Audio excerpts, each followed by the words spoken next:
This episode is sponsored by Echo. Hear clearly, care confidently. Learn more at echohealth.com. That's EKO health.com. And use code JSP for $50 off any stethoscope. Just Some Podcast Media. The thoughts and opinions on Just Some Podcast are of the hosts and guests and do not represent the views of organizations that employ them or they volunteer for. They are also not responsible for spontaneous black holes or nuclear wars that may occur. You have been warned.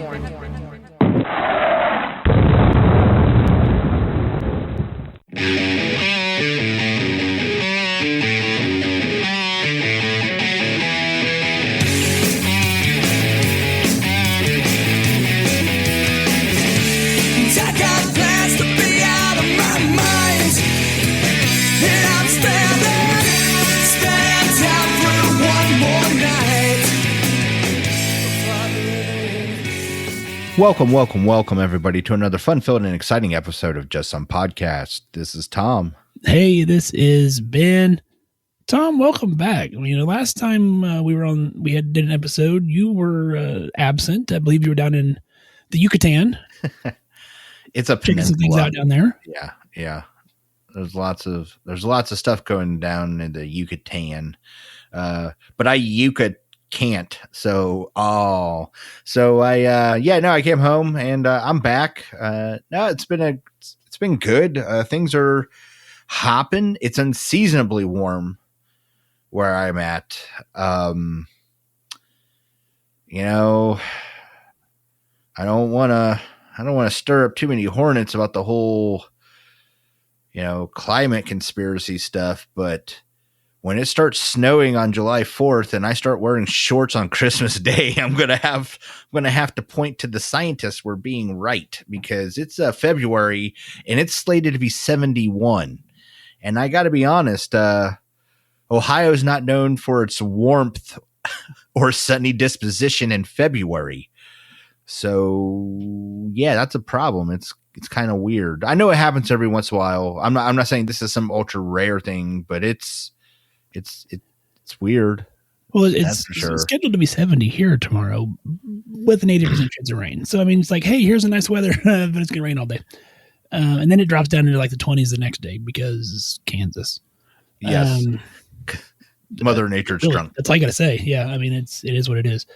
Have you seen a large prevalence of strep lately? Because it has been tons of strep cases down here. No, running about normal on strep. Actually, I'd probably say a lot of places are still, for cold and flu season, implementing masks around this area. So realistically, strep and influenza have been normal to low for me. We are still getting the occasional, other upper respiratory infections. We did get a pretty good round of norovirus. And it also clipped yours truly on its way through. So that was a great adventure on my days off. But other than that, no, it's been pretty good up here. No real surges in anything. It's been pretty much cruise control, which I'm thankful for. Yeah, no, that's good. Today I was super busy. I don't know why everybody picked today to come in for like their annual exams and blood work, but my poor nurse, because we're a small clinic, and so she does the lab work as well as rooming the patients and doing everything else that she does. Over 50% of our patients today had to have labs drawn on them. So she was not happy with you. Super busy. Yeah, she was super happy. So sorry about that. I'm actually enjoying this week more than usual. I am getting all my information CEUs prepared, put together, submitting them for my board renewal. So I took a couple of days off of CEU time to finish up some stuff and submit it all as a package and get those pharmacology hours in. Yeah, no, I tackled that first and it was as painful as I anticipated. So I know it's super important. I'm glad. I was actually excited to spend time learning. I actually started early on this weekend and I've been working on them, but it's been fun. I've actually paid attention, learned a few tips, here and there, but it is kind of funny when you're taking the post test and you're like, you're reading it and you're still imagining how you would do it. It's like, so now you know that this new evidence and this person has this affliction. What antibiotic would you prescribe now? And you're in your head, you're still going, I still want to give them cephalexin. I don't care what you say. I still want to give them cephalexin. So it was good to learn some new things. So CEUs are important. I'm just going to be glad to be done with this and not have to do it for 5 more years. Well, we hope that you're going to continue to get education throughout that 5 years and not just cram it all into, a week's time, Tom. But hey, you do you. Well, no, I did it throughout the 5 years, you jerk. I said I'm just putting it together, submitting it right now. Oh, God. I know. Anywho. Well, Tom, it's been a while since we've recorded a JSP episode because, life's been kind of busy and hectic, and we're trying to get back into the swing of things. So you may have noticed all over our social media, if you're following us on social media, that we had some cartoon artwork commissioned for us. And I want to give a huge shout out to Chris. Great dude. He's over at oldmanssyart.com. It's OLDMANSY.com. And, we'll throw a link down in the show notes. But if you need artwork done, he does all kinds of custom artwork. He does Pokemon stuff. He does all kinds of neat, interesting things. And he's even commissioning some more stuff for our other show because, we need to get into the super sleuthing of things. I was super happy with how it came out, and I am glad we're going to continue to work with him in the future. The only thing I want now, Tom, is I think I would watch a cartoon with those two cartoon characters. Like, I think that would be absolutely hilarious. So... yeah, I'm just saying any major production companies out there that just have money to burn, just feel free to reach out to us. We already got a whole thing started. Absolutely. So, but if you don't know where to find us on social media, you can find us. We're on Facebook, Instagram, Twitter, and YouTube, all at Just Some Podcast. Our website, justsomepodcast.com. Our email. If you want to reach out to us, tell us you like the cartoons, tell us you hate the cartoons. Tell us you hate Tom. Whatever works for you. JSP at justsomepodcast.com. And of course, you can reach out on all of our social media stuff as well. But Tom, let's say they want to help out the show. What's some other things that they can maybe do for us? Besides write in and tell us how much they hate me? Yes. Which surprisingly does not happen as often as we anticipate, which is kind of funny. They could go to our website. They could scroll down to just about the bottom of the page. They can see our Amazon affiliate link. Click on that first before you do any of your shopping or putting anything in your cart, because then when you buy it, some of those proceeds go to the show. It really helps us out, and we really appreciate it. We also know that you guys do it for us, and we can't thank you enough, so keep up the good work. Yeah, and, you could also, while you're out there listening to us on their podcast devices, make sure you're dropping ratings and reviews for us. That drives us up the algorithm. Lets other people find us. Tell your friends, tell your frenemies, tell your coworkers, tell whoever you want to listen to our shows because, I think we give some good information occasionally. We won't let it go to our head. That's right. But the other thing you can do is also, of course, check out all our other shows. Of course, we're here on Just Some Podcast. This is our medical, educational, entertaining show. We got We'll Continue to Monitor. That's our creepy, crawly, mystery, sleuthing type podcast that Tom and I do. We got Buried Pleasures with Pollyanna Amazing, and she's talking all the dirty over there.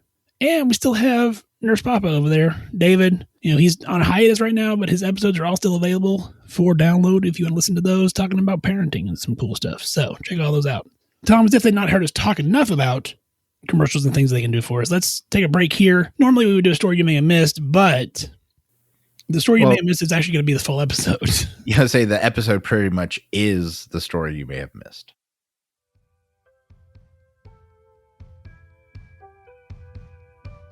Tom, how much are you loving that 40-time amplification, as you're getting older like I am, and those ears may not be working quite as well as they used to? Yeah, every time I use it, I really love it. But Ben, I also have NP students with me, and every time they use it, they are just blown away. And of course, we are talking about the Echo Core Digital Stethoscope. It does have that 40-time amplification, has noise cancellation, so you're just listening to the patient and you're just listening to what you need to hear. I'm telling you, if you want to hear what Tom and I hear, you need to check out this thing because it is a game-changing piece of equipment. And the first time that you listen to it, you're going to get that wow face. 100%. It will happen. But go check them out. It's echohealth.com. It's ekohealth.com. Use code JSP. Gives you $50 off your order. Let them know that we sent you. Ben, are you still suffering from that knee pain? I absolutely am, Tom, yes. Ben, I know when we were out in Las Vegas on vacation together, you used some CBD products and your knee pain went away, didn't it? It did, actually. I knew that we were going to be doing a lot of walking out there, and I reached for the CBD stat products. I used that roll-on, and I used that calming cream to kind of help with all the aches and pains that I was experiencing doing all that walking. Not only do they make wonderful THC-free products, so they're legal all over the United States, they love their healthcare people. They love them so much they're giving you a permanent 40% discount just because you're in healthcare. You go to cbdstat.care/healthcare. You fill out that form, there you give you a permanent 40% discount. But they know that maybe not all our listeners on this show are in healthcare, and they want to help you out too. So put all your stuff in the cart, and what code can they use at checkout, Tom? JSP20. JSP20.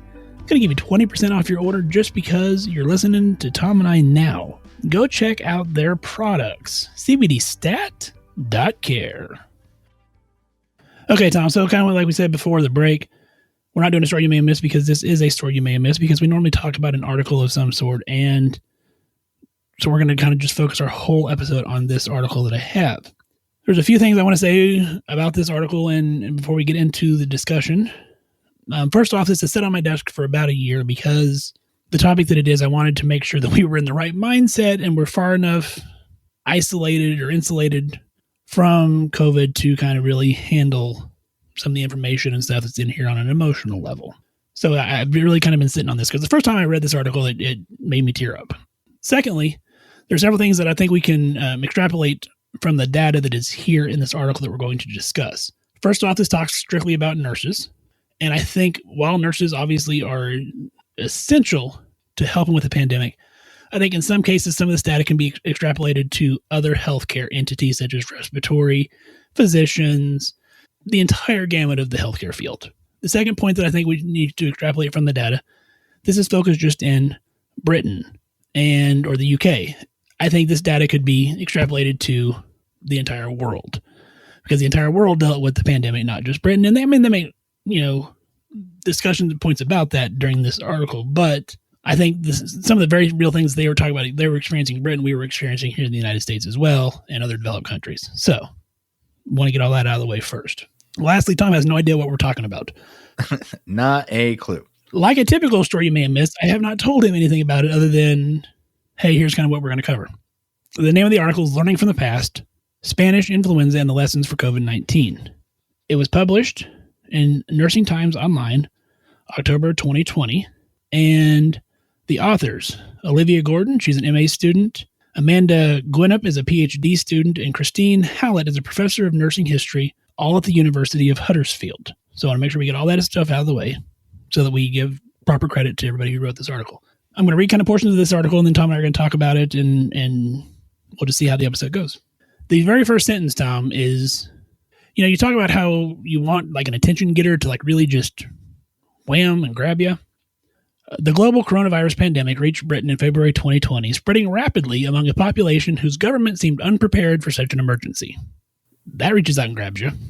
And it's, in retrospect, not wrong in a lot of ways. And it certainly wasn't just Britain. I mean, obviously the United States was grossly underprepared for a pandemic. Again, and I think you put it very nicely at the beginning, while this information is not going to be exact for everywhere, I think most industrialized countries around the world are going to find similar instances to what we're going to discuss tonight, based on what you've told me about what we're getting into. The next thing that I went through and kind of highlighted is I actually printed this. So, if you hear papers rattling, like, yes, you younger people, you can actually print things. And so, just because I'm old. Yeah, you're old, Ben. Just a minute. You're wearing a cardigan. He's got Werther's Originals in his pocket. But they're so darn good. So the burden of the rapidly emerging crisis fell on the existing healthcare staff and those who returned to practice the so-called front line of the NHS and care services. Again, very true. I mean, how many times during the pandemic were nursing and healthcare workers referred to as frontline workers? I mean, because, we were. I say we, generalizing healthcare, not myself. I was insulated from it. And we've discussed that at length on this show. They go into the literature review and says it has been argued that there is a lack of secondary literature on the pandemic, the Spanish flu, because it was simply not as memorable as the concurrent First World War. Tom Quinn argued that, quote, the lives of the pandemic victims were cut short by an unseen, unknown enemy. There was nothing heroic about it at all. In most cases, death was messy and painful and essentially private, unquote. I mean, again, it stirs up feelings of how many people do we know of that died from COVID? And there was nothing, I mean, it was messy, it was painful, it was horrendous. And then Jane Elizabeth Fisher, in a 2012 article, argued, and I love the wording of this, the Spanish flu pandemic has been neglected by historians due to its, quote, awe-inspiring destructive power and the inability of human language to adequately represent mortality on such a large scale, unquote. Those who don't learn from history are doomed to repeat it. I think there were lots of times, because we were doing a podcast during COVID, I think that is a wonderful description of there was not ways to describe what people were seeing. We spent a lot of time trying to interview people to get that description. And again, it's a very different perspective that the nurses at bedside had than we had, but we all felt the suffering that came along with dealing with this. Yeah. And of course, we interviewed Shannon. She was at Ground Zero in New York City. We interviewed Christine from Antidote, Stories, and Medicine, and she talks about, breaking down in the middle of all this. I know that your wife was deeply affected as well. I've seen coworkers that have been deeply affected. And that's when we start getting into the results, that's where a lot of this is that's where it really hit me. I mean, obviously this is all just the literature. It concerns me how little we learned from the Spanish flu pandemic, because it was almost a carbon copy to an extent of things that happened within healthcare, leading healthcare to a breaking point. And we're continuing on that path. Yeah. We thought we learned those lessons, and we instituted organizations to try and oversee and make sure that we were safe. And they did all this stuff, and they told us, we're here to make sure you're safe. And we're doing this for you. When they did all those inspections of our hospitals and all that stuff, they were there for us. But then when it hit the fan and we were like, hey, we're getting demolished, all those people that said they were there for us just stepped out of the way, and hospital employees were getting hit like a train, which is the lesson that we were trying to learn the first time in 1918, when we were unprepared for all of this. And we kept saying we were prepared for, hospitals and healthcare professionals were ready, but they weren't. And we just lulled ourselves into that same sense of safety. And then when it actually happened, we weren't. I mean, the flooring was ripped right out from under their feet again. Yeah. Yeah. It was, that's the first striking thing from what you've just said, so far. I just stood out to me was, we didn't learn a thing. The last part of the literature review, and again, it's the wording that I love about the way that these were described. Pamela Wood in 2017 in an article, nurses, quote, proved their worth, unquote, during the pandemic of the Spanish flu. Wood suggested that this was a significant point in the profession's history when nurses were able to demonstrate the importance of care when there is no cure. It was known that people's best chance of survival was to be utterly selfish, focus on protecting themselves, which was the opposite of how nurses behaved. They endangered themselves to care for others and to provide an emblem of hope and resilience for people in need. And I don't want to characterize heroes or anything along those lines. That's what I was like. How do I interpret this? But you hear that there was a line, and I don't remember what show it was on or whatever it was, but it was talking about like 9/11 and people running away from the building, and it was the firefighters that were running into the building. And a good friend of both of ours, Sam, is notoriously has said in the past, if you make everyone a hero, then no one's a hero, because there's nothing heroic about everybody doing their jobs. But the wording of this, I mean, it's very, very true that in a pandemic, they expect you to social distance. They expect you to, try to help limit the spread of this illness. And then healthcare workers, nurses, are doing the exact opposite of that to continue to provide that care when there is no cure? It's not often that Tom's rendered speechless. No, you said it best. I mean, really, there's not another way to top it. We were doing the things that other people didn't want to do. There it is. And when I say we, again, let me be very clear. I mean healthcare workers. I don't mean just nurses or nurses in England in particular, though I'm sure they were. I like I said, I know for a fact respiratory therapists were as in much the line of fire as any other person during this pandemic, or they were as a general group, as everybody else. So when I say we, that's what I'm trying to say. I'm trying to say healthcare in general. And goes back to, that's what I'm saying. When, yes, this is a nursing article, but I think you can extrapolate the data to healthcare in a lot of senses. So the results, and this was where it got me. It says our study identified 5 distinct resonances between the experience of nurses during the Spanish flu and the current coronavirus pandemics. So they had 5 distinct points. The first one, nurses in all settings, both civilian and military, during the Spanish flu pandemic had to undertake physically and emotionally intensive work involving current attention to patients' breathing, positioning, nutritional and hydrational status, and mental and emotional morale. During the current pandemic, attention must be paid to essentially the same life-saving imperatives, but the measures taken are now mediated through new and demanding technologies. First-hand accounts of nurses working on the front line in 1918 show the nurses' determination to help the patients despite the high risks. I mean, that's.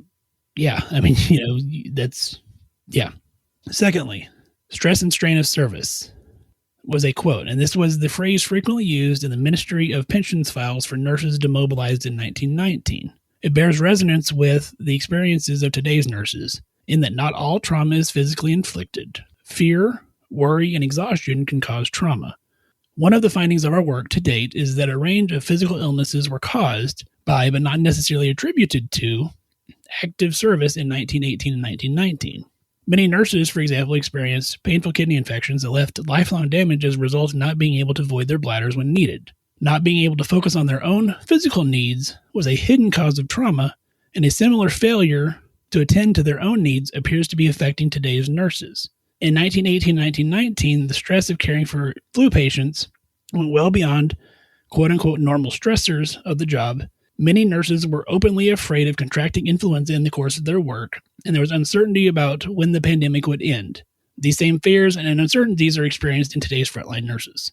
And I think back to our conversation with Shannon, the having to, you put yourself on hold to take care of other people at the risk of demise to yourself, or to the detriment of yourself. And I think we've seen lots of strain and stress from the pandemic on healthcare, but I think we're going to continue to see that over the next several years as people are coming out of this and going, do I want to do healthcare? I mean, how many people do you think are going to leave healthcare, or are going to end up the avalanche? Lifelong, antidepressants? Yeah, I don't think the avalanche of healthcare workers leaving is done at all. And then the other sad side effect is not only did we lose a tremendous amount of talent out of healthcare during this pandemic, but it's going to blunt the people coming in. So not only did we lose a bunch, it's going to slow down the amount of people coming in. So if you think healthcare was in a crunch at the beginning of this pandemic, the next 5 to 10 years are going to be real fun for everybody. I would not anticipate a lot of greatness, coming out of this. That doesn't mean the individual workers are going to do excellent work. I don't mean that. I just mean it's hard for people to put extra work into research and development and doing all these new and innovative things when you're just trying to survive.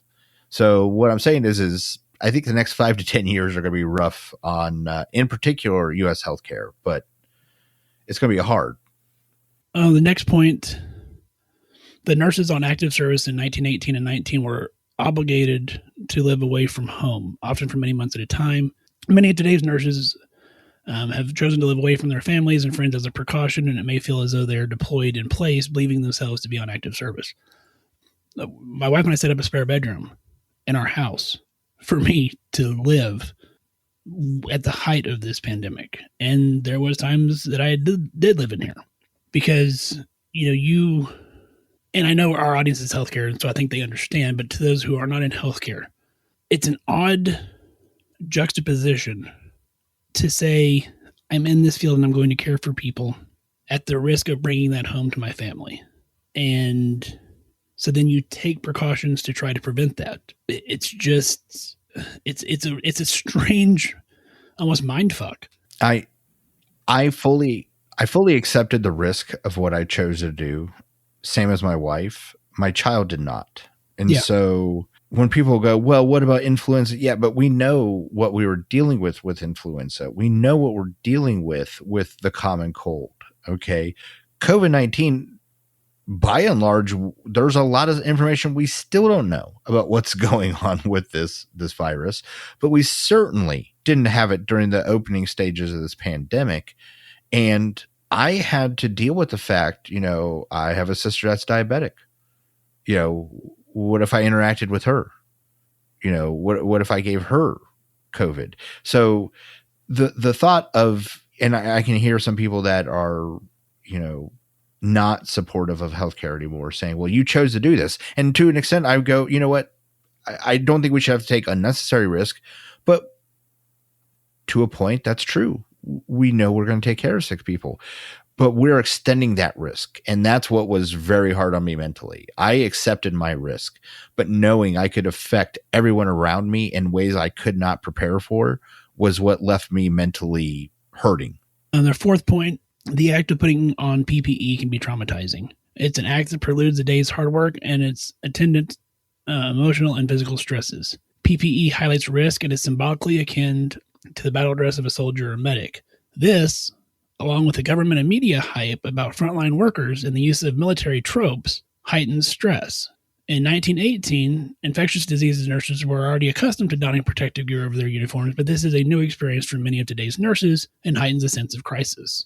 Reading this, my mind immediately went to Christine telling that story on our show of painting her house, and she put on the Tyvek and lost it. I could see, the whole thing about the media hype and the government hype, and you're courageous for going into battle against COVID-19, and you're putting on your suit of armor, and it weighs on you mentally. Yeah, I used to put on body armor for a living, and you secure it with very heavy, thick Velcro straps. And I knew as I was pressing those things on, like it was like an internal switch, like, oh, you may, from this point forward, be prepared to be shot. It's just a mindset, like click, you're now in I could get shot mode. And that's just how it is.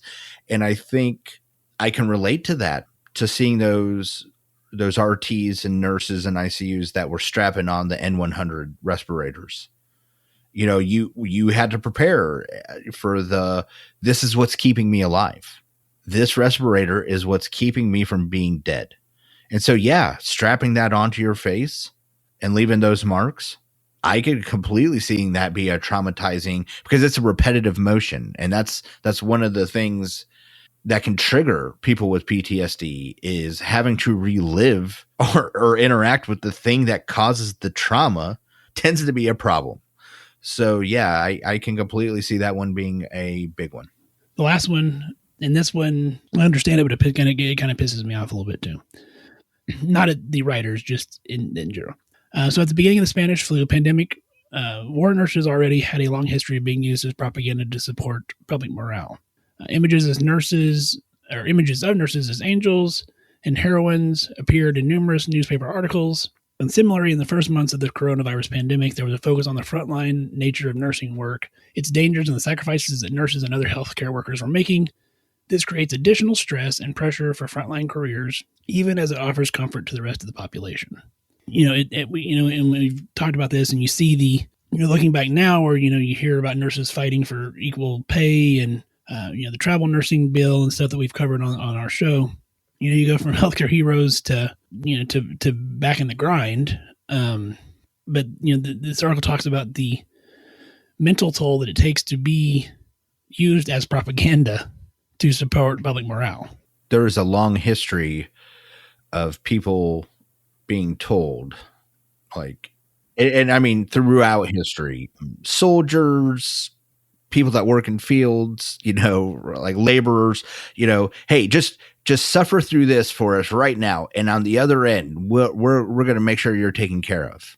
And those people down in the trenches said, yeah, okay. Those laborers, those soldiers, those nurses. And then when they came out on the other side, it's almost like, I was talking on my ass pretty much back then. I can't do anything for you now. And I'll tell you, it doesn't usually lead to a prosperous future for that profession for quite a while. And I think that's part of what we were talking about earlier is I think the people coming into this and the people that are going to influence the people coming into this that suffered through all this bullshit just to be treated like this on the other side is a very telling sign of where we are at as a healthcare system in the United States. And I think that is the exact same thing that you would hear from the National Health Service nurses in the United Kingdom. I think that is similar to what you would hear in most European nations. I for sure think you go talk to nurses in Italy. Go ask them how they feel right now. Because I don't know if anybody remembers that little catastrophe they had going on during COVID going on in Italy, but so like you said at the top of the show, I think the information you're hearing there is something that we can apply to everywhere. And for sure you could see it here. This whole propaganda thing is no joke. And I could be misreading on some of the other places. Who knows? Maybe nurses maybe our listeners in Australia should reach out to us and say, no, they learned their lesson. They're doing something for us. I don't know. Maybe perhaps it's New Zealand. Perhaps it's, Egypt. I don't know. Somewhere maybe they did learn their lesson and they're turning it around for their healthcare workers. I can tell you where they're not. So far this seems pretty point for point. I know that's what bothers me about. I mean, yeah, it should bother you. It should bother everybody listening to it. So then we move into their discussion, and so the authors, again, wonderful way with words with the authors of this particular article as well, because then they kind of break down those points in kind of discussion. And so I'm going to run through some just quick highlights. Records indicate that nurses in the early 20th century who cared for patients with Spanish flu regarded themselves as having provided an essential national service. In many cases, they felt unable to request demobilization until the crisis was over. In analyzing the significance of the stress and strain in nurses serving during a national emergency and exhibiting characteristics of resilience, our primary source indicates that nurses often presented in an outward show of resilience long after the reserves of energy had expired. The dark side of resilience has suggested that there's a correlation between resilience and highly unfavorable outcomes such as burnout, debility, and serious injury or serious illness. And I think we saw that firsthand with how many people, you had healthcare workers working 60, 70, 80 hours a week because they felt like they had to, because they felt like they couldn't ask to be quote unquote demobilized because you're in the middle of a pandemic. Well, not just that, the people you work with. It's a phenomenon very common in military and in law enforcement, where you aren't fighting because you hate the bad guy. You're fighting because you love the guy you're with. You love your buddies in your unit or that you're on duty with. And it's the same for those nurses. I can't tell you how many nurses or respiratory therapists or x-ray technicians or whoever that worked in the hospital that would say the same thing. Like, I can't take care of myself because, the person next to me isn't either. And that wasn't to try and prove a point. It was because they knew everybody else was suffering. And there's just some part of the human brain. We are pack animals. And if for some reason, when the rest of the pack is suffering, we just tell ourselves we can suffer more too and go through it. And I think that mode is what kicked in. And I think that's what you're describing. And when talking about the PPE, the nurses of the Spanish influenza were able to make use of cotton gowns and masks that were washed at high temperatures in hospital laundries, rendering them safe for reuse. At the outset of the COVID pandemic, nurses had no such reassurance. According to Dean, reporting for the RCN, 39% of nurses polled during a nationwide survey stated that they were being asked to reuse items of PPE that had been marked as single use, which of course we knew that was a big deal back then being the COVID pandemic. And again, it's history repeating itself.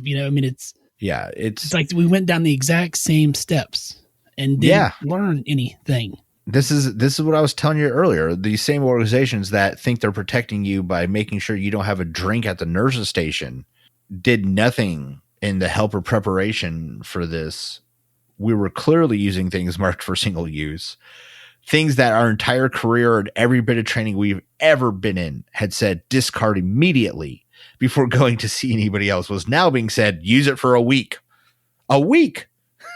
Like put it in a paper bag, it'll be fine tomorrow. It was goddamn Willy Wonka world in hospital and healthcare settings for quite a while. Talking about being icons of, or the propaganda and society's roles. Nurses remain icons of society, not only eliciting the now famous movement to clap for the NHS, but also being held up as examples to encourage members of the public to give service to their nation. Children painted rainbows and put them in their windows as a sign of hope and to act as a reminder that one day the storm would pass. We believe that this was an example of nurses as emblems of resilience that encourage the British people to display a more general resilience. The price paid by those nurses in stark terms of lives lost has been prominent in the British mass media, but the more complex problem of physical and mental damage requires closer scrutiny. Because, yes, you're a hero, but at what cost mentally and physically upon yourself? Well, I mean, I guess that's ultimately the question that each person in this position has to ask themselves is, how far am I willing to go? How much of myself am I willing to sell to do this job? Because I know we get money, but we sell ourselves. I'm selling my time, right? You're giving me monetary value for it, but I can replace money. I cannot replace my time. So I am in fact selling myself. That's what we're saying is how much of this am I willing to put up with? Because a lot of nurses have already figured out no more. And a lot of young people that have a lot of great talent that would have made excellent healthcare workers are saying, nah. Not until something gets fixed. Yeah. And there's a lot more to be said, how patients treat people. I mean, that's widely known on social media. So, there's a lot of other problems out there, but the 5 points brought up specifically in this article are pretty concise and shows pretty clearly that it's just history repeating itself. Lastly, their conclusion: it has become a truism for the British people during the coronavirus pandemic that nurses are both heroic frontline careers and individuals at risk for trauma. The battlefield metaphor that places all nurses in settings, including hospitals, care homes, and the community, in an almost mythical role of being both self-sacrificing angels and superheroes is largely unhelpful to a profession that is working to secure the resources it needs to do its job, protect its workforce, and attain the recognition that comes with professional expertise. Yeah, that is a true double-edged sword, and I'm glad they pointed that out, because by making us, and again, us being the royal us, the healthcare community us, nurses in general, by making us, oh, look at these heroes. They don't need all the extra help. They can do it all. They don't need all the stuff that they're asking for because they're heroes. They're super people. They just make it work. Yeah. At the cost of safety, our mental and physical health. Yeah. So that's the problem, is by propping us up and making us look like that, it almost makes it look like, well, they don't need. Look how much they're doing already. Yeah.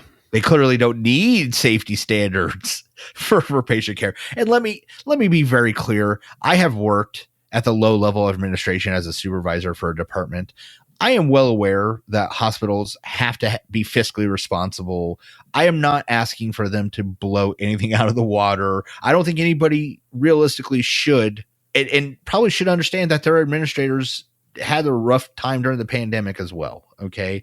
But having said all that, I think that the 5 points brought out in this article show there's a lot more work that has to be done, and that we as nurses clearly are going to have to be instigators in our own change in our profession, because clearly nobody else is going to do it for us.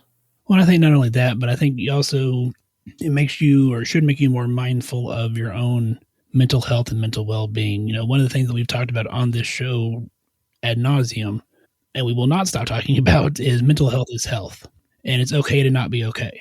We're going to see a sharp rise in depression, anxiety, alcoholism, divorce rates, broken home. I mean, all this stuff that you see, just in society in general, I think we're going to see that in the microcosm of healthcare on a greater scale because of the pandemic. I think the data by researchers 10 years from now are going to show that this is where the tsunami is, or it likely has already started, but here it's coming.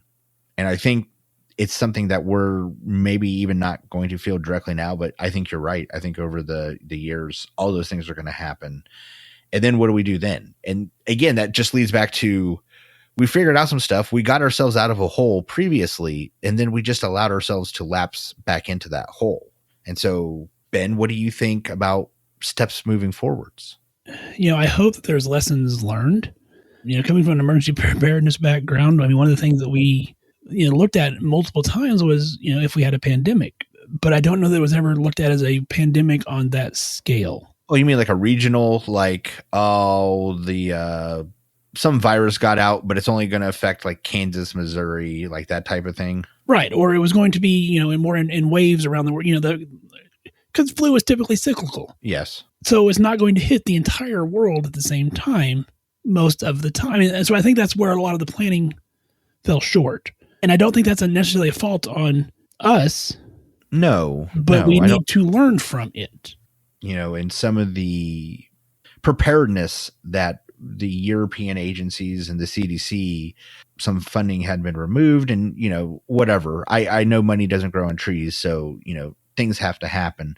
But we saw the people that screen and watch for pandemics were cut, and, well, a pandemic showed up. I mean, it was probably bad timing, but this shows why resources like that are necessary. And I hope that's one of the lessons we learned is like, hey, the sooner we know what's going on, the sooner we can get ahead of this. Also, I would say it's probably important to talk about supply chains, because again, as you said, when it's seasonal or cyclical, as Europe's being hit, America can rebound. And then while we're being hit, Central and South America are going to be prepared. So, like everyone's ready when it all happened at once. And we rely on supplies from Europe. We rely on supplies from South and Central America. Well, when they suddenly aren't here because they don't have them either. Yeah. And again, I don't know. I think we learned that lesson, but we lost it over time. We built up those resources and infrastructures here in America. And then what did we do over the next 80 years? We'll consolidate.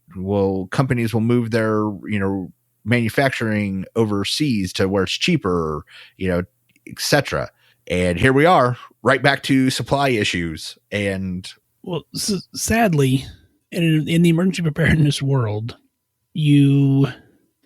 after 9/11, a lot of preparedness money went into, defense and, protecting America and things of that nature, which as well it should be. Not knocking that in any way, shape, or form.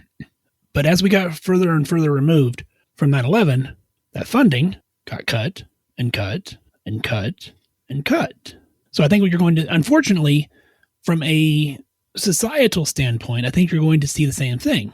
We had a pandemic. Those of us who have survived the pandemic, and now any funding and preparedness is going to start dwindling down until another 100 years from now, when the world goes, oh my God, we weren't ready for this. And so I don't think that's necessarily going to change, unfortunately. I don't think propaganda is going to change, unfortunately. It boils down to, as you have said so eloquently in the past, sometimes you have to worry about what's around your bubble and only what you can handle. And if that means that you are taking care of yourself and you are providing the care that you're supposed to be providing and doing what you can do, not only for your patients, but for yourself, then the world will be a better place and healthcare will be a better place. With that being said, if you are having depression, if you're having anxiety, reach out to your provider, reach out to mental health. If you're having suicidal thoughts, 988, it's a national suicide hotline in the United States. Use that. Use those resources that are available to take care of yourself. Mental health is health. I can't stress it enough. It's something we've said on the show a million times. Ben has said it. If you need help, there is no shame. Please reach out. I promise you, you are not alone, and there is somebody out there that wants to help you. Absolutely. And I do apologize to all our listeners if you're still listening to us. This was a very depressing episode. But unfortunately, sometimes healthcare is depressing. While we try and be entertaining, we are a healthcare education podcast. This is something very real and happening at this time in healthcare. So I think it's important we cover it. And while I wish it was something fun and cool and made people want to tune in, I would say we weren't doing our job if we weren't covering stuff like this. So No, I agree with you. I do think next week, though, we're going to have, something to kind of raise the morale around here because, as I said, I've had this sitting on my desk for a year because I wanted to talk about it, but I just didn't know when and how the conversation was going to go. But I mean, it's information that we need to get out there because ultimately it boils down to taking care of yourself and making sure that you're, taking the PTO or you're going to counseling or whatever it is to make sure that you're the best you that you can be for yourself, for your patients, for your family, for everybody. That's it. Tune in next week, another episode. I promise it'll be more fun. Take care of yourselves and each other. Hey, everybody, stay safe out there. Practice swearing just to pass the time. Lately I see why I am alone. I caught some road rage and I thought of you. And all the many times you say I should have known.